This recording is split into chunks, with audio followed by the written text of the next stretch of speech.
Tu as déjà raconté un souvenir avec quelqu'un qui était là et la personne te dit « mais pas du tout, ça ne s'est pas passé comme ça ». Et toi, tu étais pourtant certain de ta version, tu te souvenais du lieu, des mots, de l'ambiance, peut-être même de la tête que l'autre personne faisait. Alors forcément, tu te dis qu'elle a oublié. Mais le problème, c'est qu'elle pense exactement la même chose que toi. Et en réalité, vous pouvez tous les deux être sincères.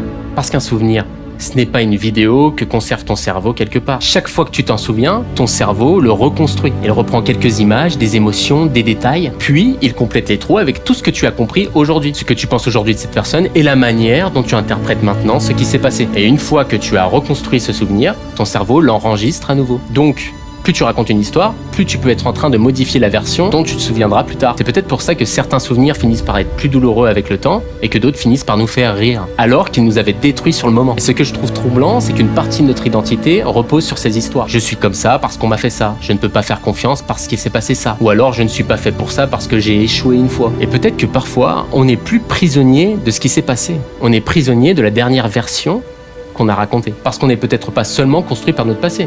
On est construit par la manière dont on continue à le raconter.